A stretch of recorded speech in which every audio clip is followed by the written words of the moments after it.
দেয়ার এসেছি। Right form of verb নিয়ে অনেক বেশি দুশ্চিন্তায় রয়েছো, বুঝতে পারছো না কিভাবে এত এত রুলস মুখস্থ করে রাইট ফর্ম অফ ভার্বটা তুমি সলভ করবে। তুমি যদি এই পরিস্থিতির শিকার হয়ে থাকো বা এই সমস্যার সম্মুখীন হয়ে থাকো, তাহলে আজকের ক্লাসটি হতে যাচ্ছে শুধুমাত্র তোমার জন্য। আজকের ক্লাসের মাধ্যমে আপু তোমাকে খুব ইজিলি কিভাবে right form of verb solve করা যায় সেই টেকনিকগুলো শিখাবো ইনশাল্লাহ। ওকে, তাহলে আজকে আমরা চট্টগ্রাম বোর্ড 2023 সালে রাইট ফর্ম অফ ভার্বের উপর যে কোশ্চেনটি হয়েছিল সেই কোশ্চেনটা সলভ করার মাধ্যমে শিখবো যে কিভাবে খুব ইজিলি রাইট ফর্ম অফ ভার্বটাকে সলভ করা যায়। ওকে, আসো। সবার আগে right form of verb solving এর ক্ষেত্রে তোমাকে যে বিষয়টা মাথায় রাখতে হবে তা হচ্ছে আমাদের যে প্যাসেজটা দেওয়া থাকবে সেই প্যাসেজের প্রত্যেকটা সেন্টেন্স তোমাকে বুঝতে হবে। সেন্টেন্সে কোনটা সাবজেক্ট অর্থাৎ নাউন হিসাবে সেন্টেন্সে কি সাবজেক্ট হিসাবে কি আছে, সাবজেক্টটা সিঙ্গুলার আছে না সাবজেক্টটা প্লুরাল আছে, তোমাকে এই জিনিসটা বুঝতে হবে। কারণ সাবজেক্ট যদি সিঙ্গুলার হয় ভার্বটা সিঙ্গুলার হয়ে যাবে, সাবজেক্ট যদি প্লুরাল হয় ভার্বটা প্লুরাল হয়ে যাবে। এটাকে বলা হয় সাবজেক্টের সাথে ভার্বের এগ্রিমেন্ট। তো তুমি যখন সঠিক এগ্রিমেন্ট করবে ইনশাআল্লাহ তোমার রাইট ফর্ম অফ ভার্বটা তোমার কাছে সলভ করা আরো অনেক বেশি ইজি হয়ে যাবে। ওকে, আসো। দেখো এখানে বলা আছে while eat food we should bear in mind that we don't eat just to satisfy hunger or to fill the belly। দেখো এটা কিন্তু খুবই ইজি, আমি তোমাকে মানে একদম সহজ ভাবে বলে দিচ্ছি, তুমি জাস্ট আপুর কথাগুলো শুনো।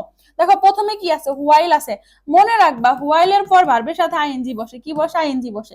ইট আছে না, ইটিং করে দাও, ইট আছে ইটিং করে দাও, while এর পর ভার্বের সাথে আইএনজি বসে, ক্লিয়ার। এরপরে দেখো we should, we should, should কি ভাই মডেল, মডেলের পর ভার্বের বেস ফর্ম বসে, তাহলে বেয়ারটা আমার বেয়ারই থাকবে, মডেলের পর ভার্বের বেস ফর্ম বসে তাহলে আমার এখানে বেয়ারটা বেয়ারই থাকবে, বুঝতে পেরেছো।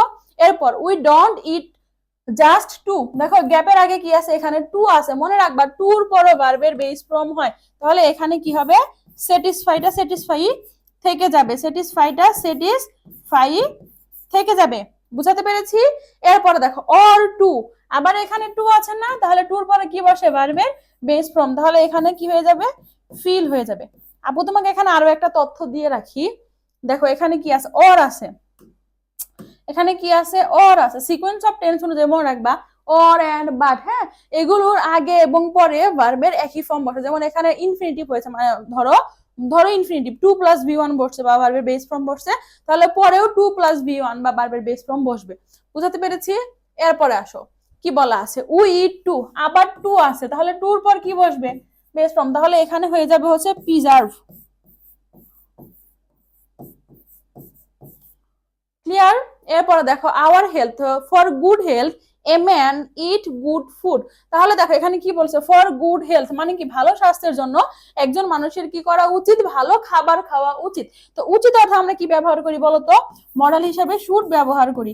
সো আমরা এখানে বলতেই পারি good for good health a man should eat good food, eat, বুঝাতে পেরেছি।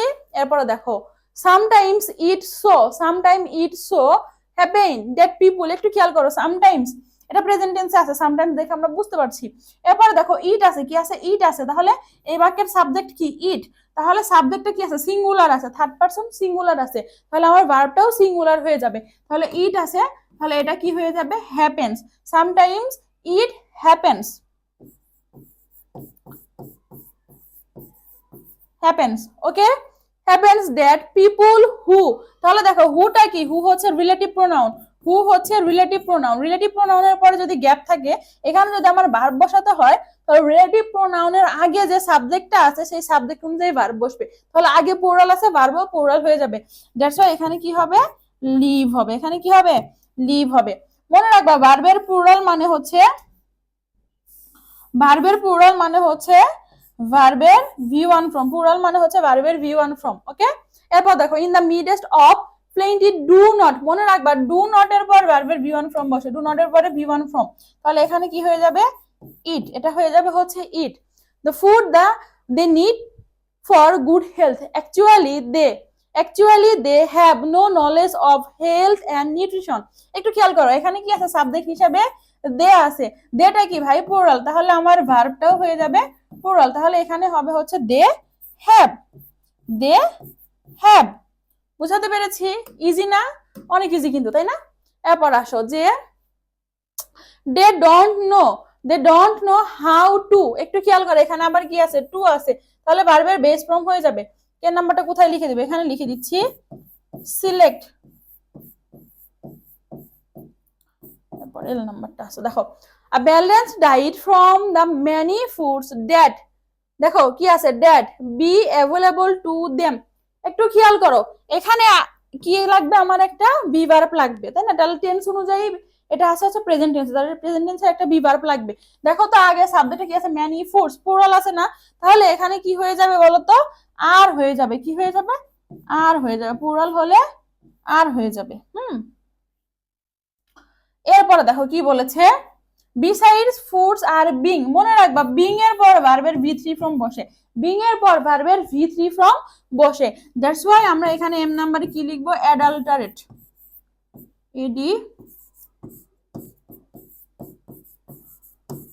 অ্যাডাল্টারেট। বুঝাতে পেরেছি? এরপর এন নাম্বারটা আমরা এখানে লিখে দিই, এখানে লিখে দিই। দেখো কি বলেছে, so it is high time, ওই মনে রাখবা it is high time, it is time, it is high time মানে কি, এটি উপযুক্ত সময়, it is high time, it is time, এগুলোর পর সাবজেক্ট থাকলে সাবজেক্ট থাকবে এবং এরপর হচ্ছে ভি টু ফর্ম বসবে। কি বলবে, ভি টু ফর্ম, তাহলে এটা হয়ে যাবে হচ্ছে সিলেক্টেড, এটা হয়ে যাবে হচ্ছে সিলেক্টেড, ইট যুক্ত হয়ে যাবে ভি টু ফর্ম।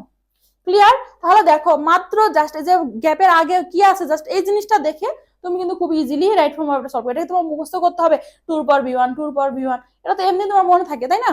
তাহলে দেখো আমরা কিন্তু খুব ইজিলি রাইট ফর্ম ভার্বটা কিন্তু সলভ করে ফেলেছি। তো তোমরা যারা আপুর সাথে এইভাবে গ্রামারের প্রত্যেকটা টপিক খুব ইজিলি সলভ করতে চাও বা শিখতে চাও, তোমাদের জন্য রয়েছে আমাদের এইচএসসি গোল এ প্লাস ব্যাচ। এই ব্যাচে তুমি পাচ্ছ তোমার এইচএসসি একাডেমিকের পুরো সাপোর্ট, এরপর পাচ্ছ অল ইউনিভার্সিটি অ্যাডমিশন টেস্টের ইংরেজির পুরো সাপোর্ট। মানে হচ্ছে এইচএসসির পর তুমি তো বিভিন্ন বিশ্ববিদ্যালয়ে ভর্তি পরীক্ষা দিবে, তো ভর্তি পরীক্ষা দিতে তোমার ইংরেজির যা যা লাগবে তুমি এই এক কোর্সের মাধ্যমে সেই জিনিসটা পেয়ে যাচ্ছ আপুর কাছ থেকে ইনশাল্লাহ। ওকে, তার মানে কি তোমাকে কি পরবর্তীতে আলাদা টাকা দিতে হবে না, তুমি এখন আমাদের কাছে যে টাকা দিয়ে ভর্তি হবে একই টাকায় তুমি পুরো সাপোর্টটা পাবে ইনশাল্লাহ। ওকে, তাহলে এইচএসসি তে তুমি আমাদের কাছে কি পাচ্ছ, English first paper and English second পেপারের পূর্ণাঙ্গ গাইডলাইন, ইংলিশ ফার্স্ট পেপারের উপর টোটাল 60টি ক্লাস, 60টি ক্লাসের জন্য 60টি পিডিএফ, এন্ড দেন প্রত্যেকটি ক্লাসের পর একটি করে পরীক্ষা, টোটাল 60টি পরীক্ষা, এন্ড দেন 5টি ফাইনাল মডেল টেস্ট। সেকেন্ড পেপারের ক্ষেত্রেও সেম, টোটাল 120টা ক্লাস পাচ্ছ সব মিলিয়ে। ওকে, এখন কথা হচ্ছে আপু কোর্স ফি কত, কোর্স ফি কত, এই জিনিসটা বোঝার আগে তোমাকে যে জিনিসটা আমরা বলতে চাই, এই কোর্সের একটা মেন আকর্ষণ হচ্ছে আপুর লেখা ইংলিশ সেকেন্ড পেপারের এই বইটি। তোমার কাছে যদি এই বইটি থাকে বা তোমার হাতে যদি এই বইটি থাকে, ইনশাল্লাহ বাজারের আর কোনো গ্রামার বই, টেস্ট পেপার বা এই সেই যাই বলো না কেন, কোনো নোট তোমার আলাদা করে আর কিনতে হবে না। এই একটা বই তোমার জন্য যথেষ্ট, গেম চেঞ্জার হতে যাচ্ছে। বইটা হাতে নেওয়ার পর তুমি বলো, আমাদের ক্লাস শুরু হওয়ার আগে কুরিয়ারের মাধ্যমে ইনশাল্লাহ বইটি তোমার হাতে চলে যাবে। কারণ অনেকে জিজ্ঞাসা করে আপু এটা কি পিডিএফ নাকি, না, ক্লাস শুরু হওয়ার আগে আমাদের ব্যাচের তোমার কাছে এই বইটি কুরিয়ারের মাধ্যমে চলে যাবে ইনশাল্লাহ। ওকে, তাহলে দেখো তুমি যদি এই বই সহ আমাদের কোর্সে এনরোল করো তাহলে কোর্স ফি 999 টাকা। তুমি যদি বই ছাড়া এনরোল করো তাহলে কোর্স ফি তোমার জন্য 699 টাকা। তুমি যদি শুধু বই নিতে চাও সেই সম্পর্কেও আমাদের ফেসবুক পেজে অথবা আমাদের হোয়াটসঅ্যাপ নাম্বারে কল দিয়ে বাকি বিস্তারিত জেনে নিতে পারো ইনশাল্লাহ। এবং কোর্সের বিস্তারিত জানার জন্য তুমি আমাদের সাথে সেম ওয়েতে যোগাযোগ করতে পারবে ইনশাল্লাহ। ওকে, তাহলে আবু সাহেব তোমার আবার দেখা হবে পরবর্তী বোর্ড কোশ্চেন সলভিং ক্লাসে। ধন্যবাদ সবাইকে।